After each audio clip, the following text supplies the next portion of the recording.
You're alive. Thanks. It's 7:30. This is the regular meeting of the Bangor City Council. I'm the solicitor, David Sebchak, and Councilor Chair Pelletier is not able to make it tonight, so I would call for a motion to select a chair pro tem. I move to select Councillor Tremble to act as Chair Pro Tem during the temporary absence of Council Chair Pelletier to exercise all powers of the Council Chair during this meeting. Second. Without any opposition, Councilor Tremble is the Chair Pro Tem.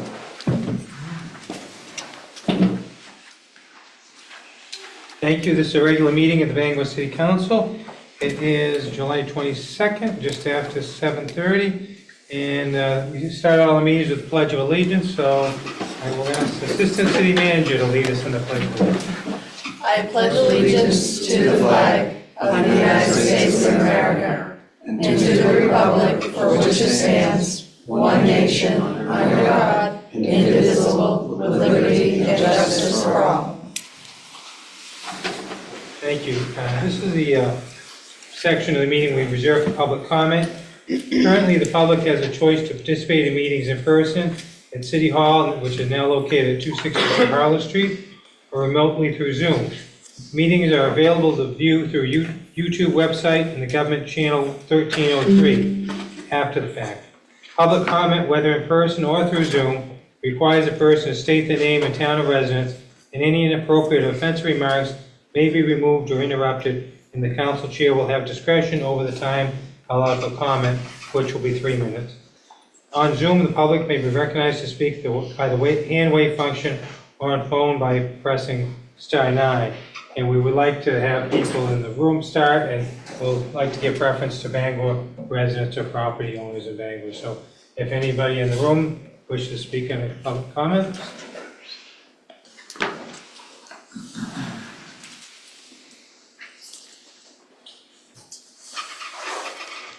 Wayne Mallor, I live on Essex Street. I'm only asking a continuance of the question I asked last time, has the audit been completed? We have an update on the audit. Yeah, I can complete that, answer that. It has passed all of the technical reviews. We need one signature from the school business manager tomorrow. The opinion will be released and will be published this week. What about the management report? Are we entitled to see that? Yeah, we always publish those on our website as well. Okay. And Were we going to have a review of why it was so delayed? well, it will be presented, I think, at the next Finance Committee meeting. We which are is- looking to do August 5th at the Finance Committee with the auditor's presentation. And we've asked them to include information as to all of the steps that have led to this delay. Okay, because it's really unacceptable for us as a city to be delayed by, if it was the auditor's problem. I work for auditors, so I know they usually don't like to delay things. It's the only question I have. All right, thank you. Scott, you must have something there. Oh, let me get my van. Handout. Okay. Good evening, I'm Tyler Shanahan. I reside on Ohio Street in Bangor. This is part 8 of overdose prevention centers. This is the financial benefits of overdose prevention centers.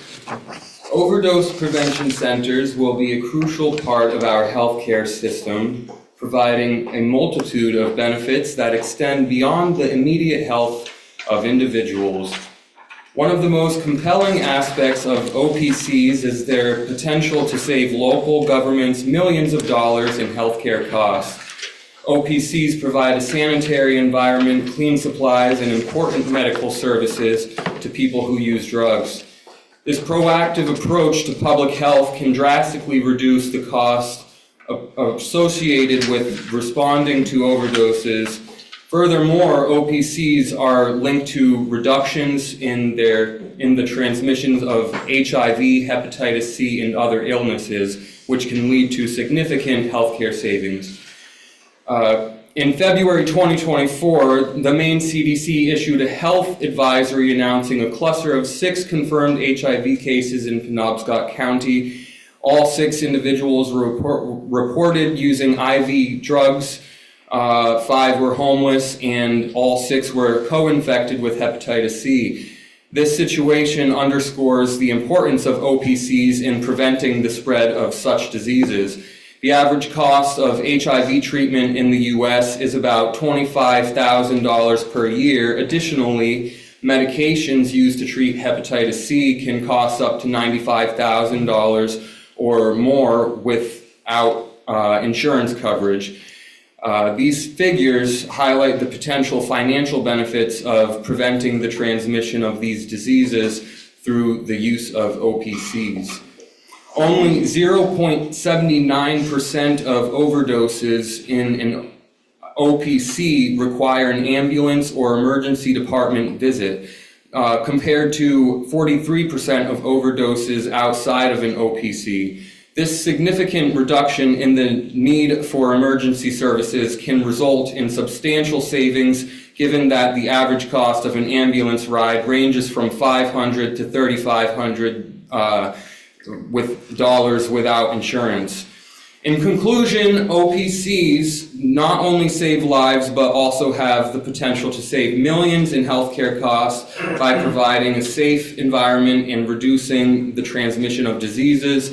OPCs represent a cost-effective solution to public health crisis. Thank you. Thank you. Anyone else wishing to speak on the public comment?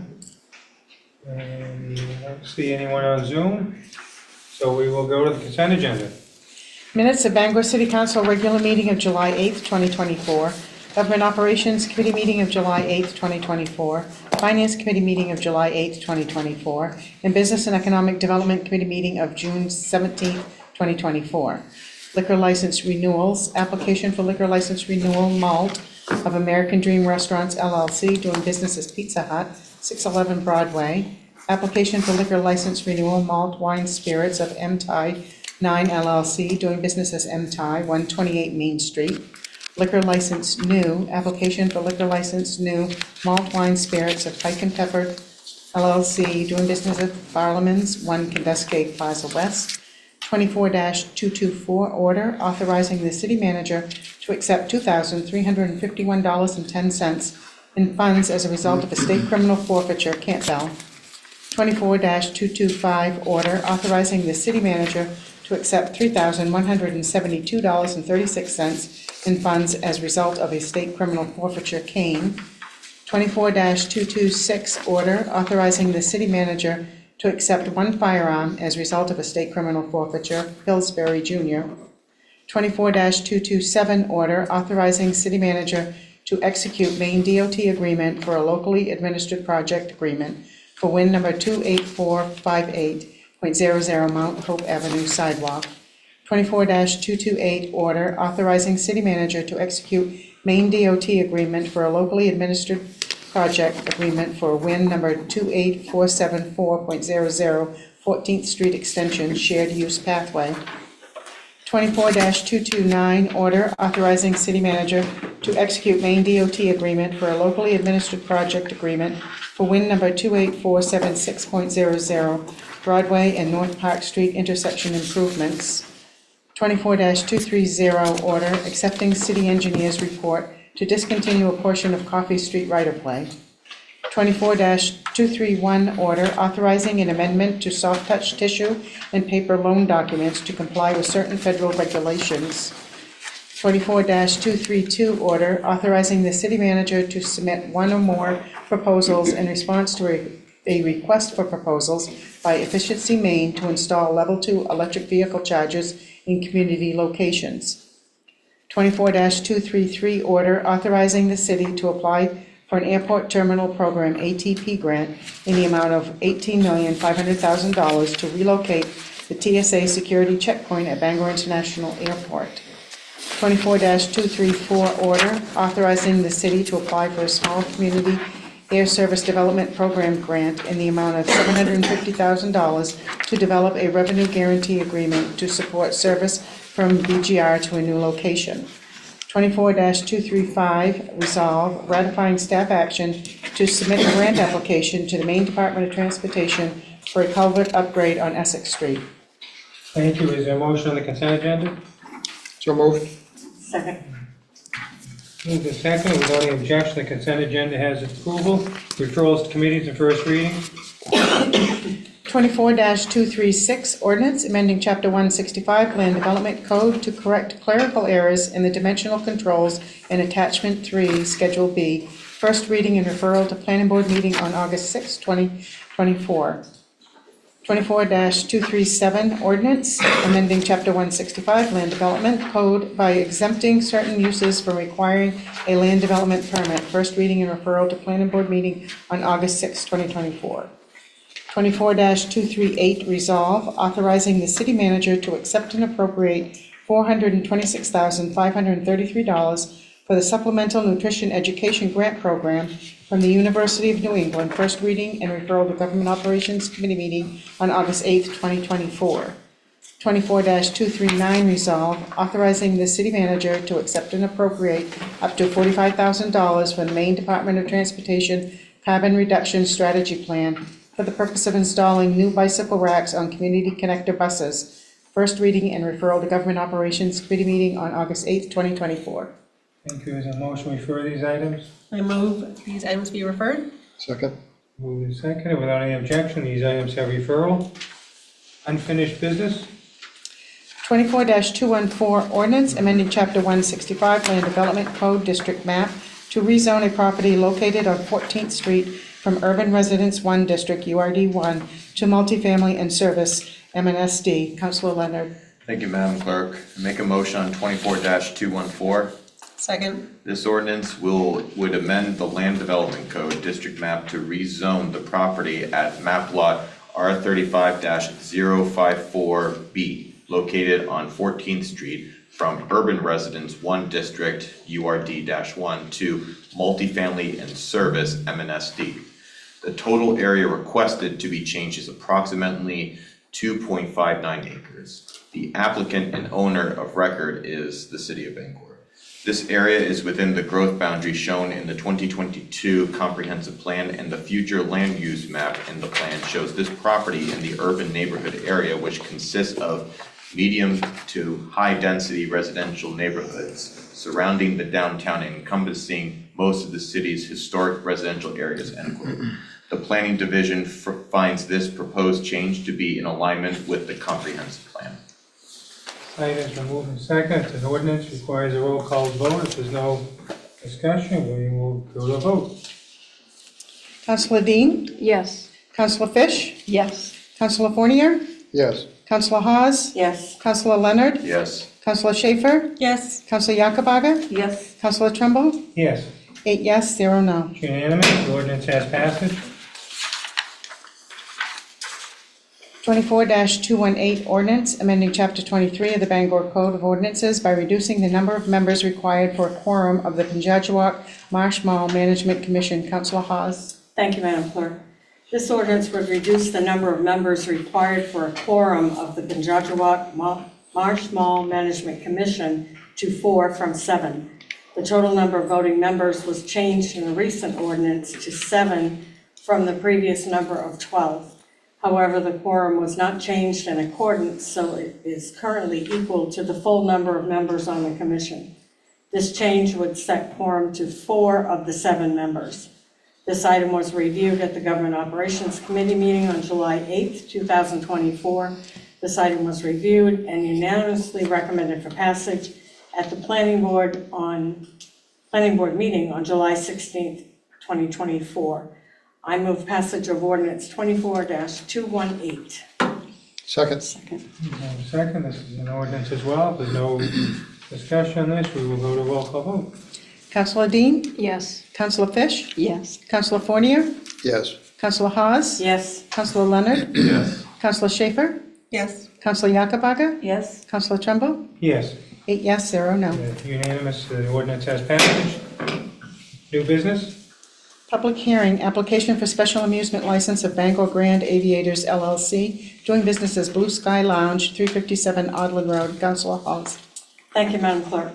I would move to open the public hearing for the application for special amusement license of Bangor Grand Aviators, doing business as Blue Sky Lounge. Second.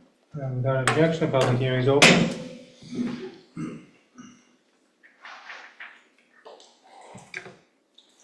Seeing no one approach, I would move to close the public hearing. Second. And without objection, the public hearing is closed. I would move passage of the application for special amusement license of Bangor Grand Aviators LLC doing business as Blue Sky Lounge, 357 Ogden Road. Second. And without objection, license has approved.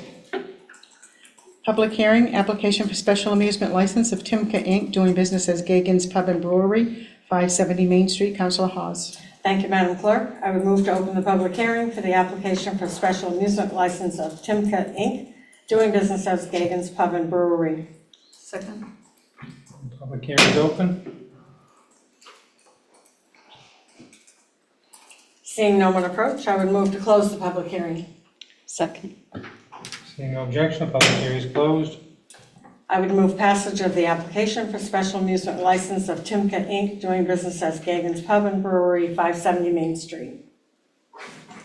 Second. Second, and again, without objection, this application has approval. Public hearing, application for special amusement license of Smoke and Steel LLC, doing business as Smoke and Steel, 471 Stillwater Avenue, Councilor Hawes. Thank you, Madam Clerk. I would move the public hearing be open for special amusement license of Smoke and Steel LLC, doing business as Smoke and Steel. Second. Public hearing is open.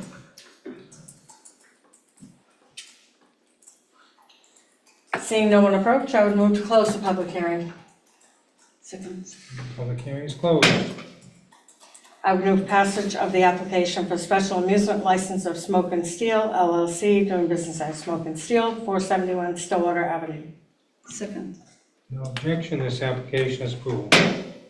Public hearing, application for special amusement license of Sea Dog Ventures Inc., doing business as Sea Dog Ventures Inc., 26 Front Street, Councilor Hawes. Thank you, Madam Clerk. I would move to open the public hearing for the special amusement license of Sea Dog Ventures. Second. Public hearing is open.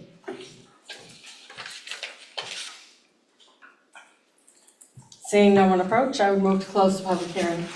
Second. Public hearing is closed. I would move passage of the application for special amusement license of Sea Dog Ventures Inc., doing business as Sea Dog Ventures, 26 Front Street. Second. No objection, this application is approved. Public hearing, application for special amusement license of Pike and Peppered LLC, doing business as Barlin's, 1 Candace Plaza West, Councilor Hawes. Thank you, Madam Clerk. I would move to open the public hearing for the special amusement license of Pike and Pepper, doing business as Barlin's. Second.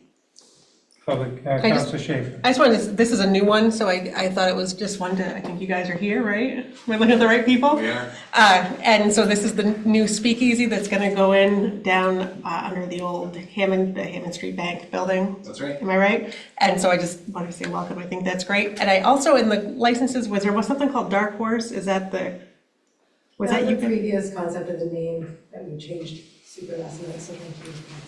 Oh, okay, great. I hadn't seen on the list, so that was my other question is, where was the Dark Horse, right? Your But guess anyway- is as good as mine. Anyway, welcome to Bangor. I'm excited to check it out, so I just wanted to make that comment. That's all. Public hearing is open. Seeing no one approach, I would move to close the public hearing. Second.